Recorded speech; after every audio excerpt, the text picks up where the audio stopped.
Biology section most important chapters की part 2 video होने वाली है, जिसमें मैं आप सभी से 9 मोस्ट इंपॉर्टेंट चैप्टर्स डिस्कस करने वाली हूं। ऑलरेडी 5 मोस्ट इंपॉर्टेंट चैप्टर्स हमने डिस्कस कर लिए हैं और बचे हुए 9 चैप्टर्स मैं यहां पर डिस्कस करूंगी। तो in total 14 most important chapters हैं जो कि बायोलॉजी प्रिपरेशन के लिए आपको सुपर स्ट्रॉन्ग बनाने हैं। यहीं से पिछले 7-8 सालों में बहुत सारे क्वेश्चंस पूछे गए हुए हैं। तो पिछले 5 चैप्टर्स कौन से हैं उसके लिए वीडियो जरूर देख लीजिएगा।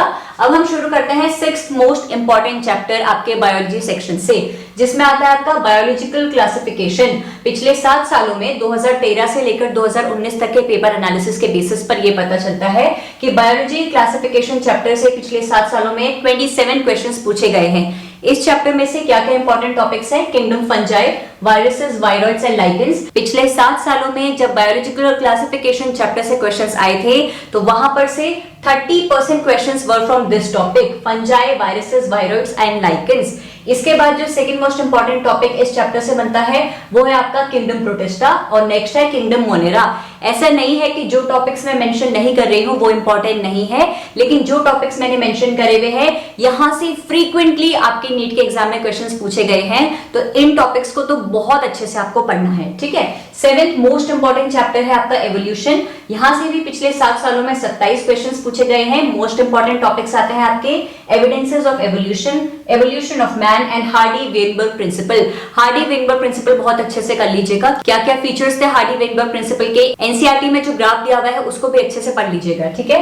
8th most important chapter biotechnology principle and processes. पिछले 7 सालों में 26 क्वेश्चंस पूछे गए हैं।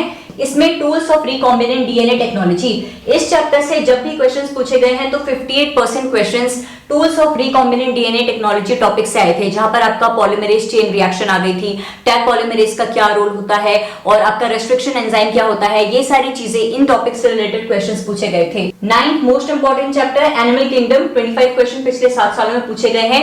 यहां पर तो ऐसा नहीं है कि कोई भी एक टॉपिक इंपॉर्टेंट है, हर फाइलम आपका इंपॉर्टेंट है, चाहे वो ऑर्थ्रोपोडा हो, चाहे वो इकाइनोडर्मेटा हो, चाहे मोलस्का हो, हर किसी का फीचर एग्जांपल एनसीईआरटी में जो भी दिया हुआ है आपको पढ़ना होगा। Chapter number 10 chemical coordination and integration. पिछले 7 सालों में 25 क्वेश्चन यहां से पूछे गए हैं। Most important topics human endocrine system, parts of human endocrine system, different glands की क्या लोकेशन होती है, क्या फंक्शन है, कौन से हार्मोन सीक्रेट करता है।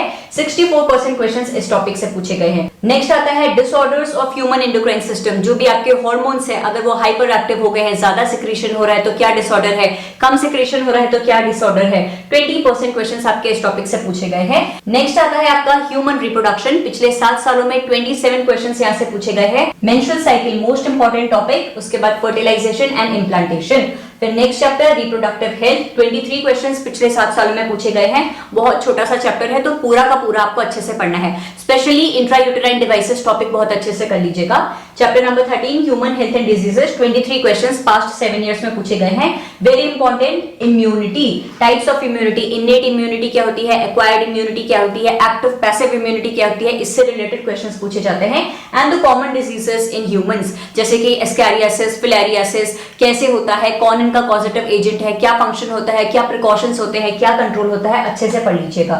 उसके बाद बायोमोलिक्यूल्स। 23 क्वेश्चंस पिछले 7 सालों में पूछे गए हैं, जिसमें से मोस्ट इंपॉर्टेंट टॉपिक्स हैं आपके एंजाइम्स। सबसे पहले एंजाइम्स, 44% क्वेश्चंस आपके इस चैप्टर में से एंजाइम्स टॉपिक से आते हैं। और नेक्स्ट आता है कार्बोहाइड्रेट्स। ऐसा नहीं है कि सिर्फ कार्बोहाइड्रेट्स से पढ़ेंगे, प्रोटीन्स और लिपिड्स छोड़ दिया है, लेकिन कार्बोहाइड्रेट्स टॉपिक से पिछले 7 सालों में ज्यादा से ज्यादा क्वेश्चंस बनकर आए थे। तो यही आपके